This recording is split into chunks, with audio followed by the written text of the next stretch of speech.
Welcome back to New Jersey Viewpoint. I'm Ken Rosato. Well, lately we've seen an incredible rise in cyber attacks, and it makes one wonder, what should the average person know about these? Is cybersecurity, in fact, getting to be more and more insecure? If you're a victim of a cyber attack, what should you do? Please join me in welcoming Paul Oster, who's a cybersecurity and credit repair expert who is CEO of the firm Better Qualified in Eatontown, New Jersey.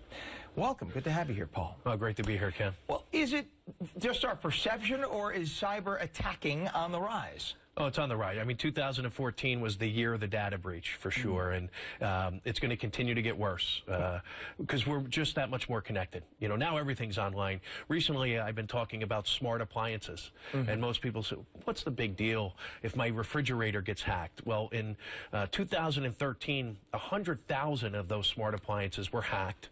Wow. Emails were stolen, passwords were stolen, and the point there is most people use the same password for their refrigerator or smart appliance as they do for their banking account. Oh, wow. So once they're in, and anything that's connected online is just a pathway to our identity. You mean it's bad that I use the password? Yeah. Hello, goodbye, 1, 2, 3, 4, 6, 5, 4, 3, 2, 1, all of those things, or not changing your pins and passwords. We've almost become numb. We joke about it, right? Another data breach, 1 million, 10 million, 1 billion, who cares? I feel okay. Didn't hurt me, so I don't change my pins and passwords. The problem there is, you know, at Better Qualified, we see this all the time. And we deal with the aftermath, the victims. And victims of identity theft, if you could talk to one, you would know, you would do something proactively to make sure you never become one. It's just, and I'm sure I'm speaking on behalf of 90% of the people, if I could be so bold as to say this. It's a pain in the neck because we have so many passwords. You know I'm right, for everything, to get into your work computer, get into your home computer, to check every program, every credit card, every bank. You got 10,000 passwords. You forget about it. You want us to email you a new password? Yes, I email you, then you forget it. Next day, I'm ranting because I'm right. So it becomes so annoying, and you got to do it because of these morons who sit in the pajamas in their grandmother's basement, and they sit there trying to hack into your credit card. It is annoying, and it's a pain in the neck. But again, identity theft is a pain in the neck, your stomach, your chest, your legs. If you're a victim of identity theft, it's devastating. So I know it's inconvenient. People say to me all the time, if I have to change my account number, Paul, I have stuff that's on auto pay, and I have to call the creditor. Okay. Is it going to take you 10 minutes? The average person is dealing with the effects of identity theft years after they're a victim. How often do you recommend that we change our pins and our passwords? This is where I become the most unpopular guy in the room. It's at least every 30 days. So you're telling me I should walk off the set right now? We might want to take a commercial break. Oh, my gosh. That's crazy. But all right, but here's my question.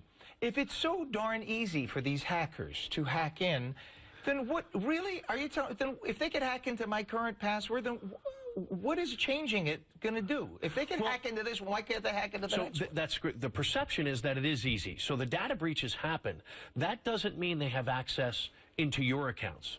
They can get to your accounts, and if you think about the days of when guys used to walk through the parking lots just checking car doors, what car do they get into?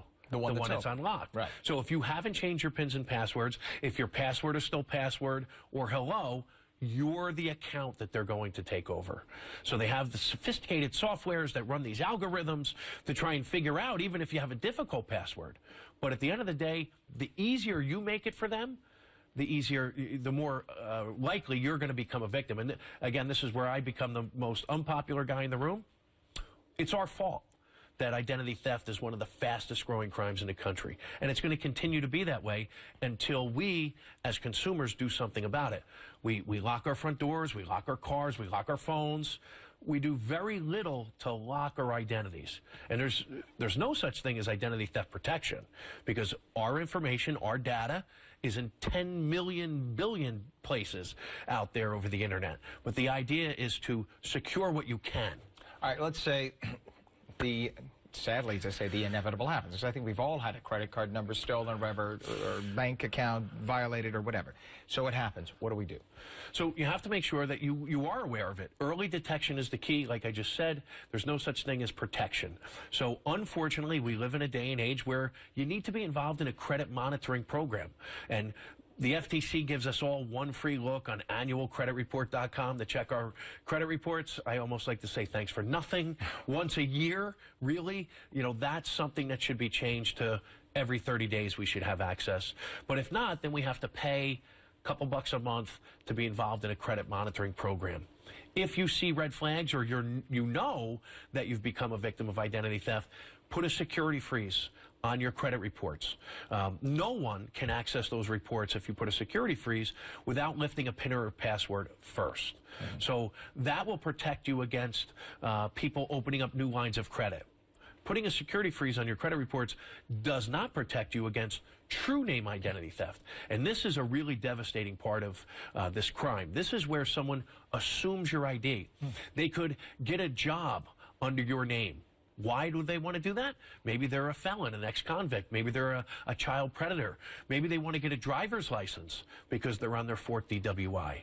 And to do all those things, they don't need access to your credit reports. So you really have to monitor all of your accounts, check everything on a regular basis, or you have to deal with the consequences. Lovely. You know, there are so many of these new security cams that work on a Wi-Fi in the house today. Yep.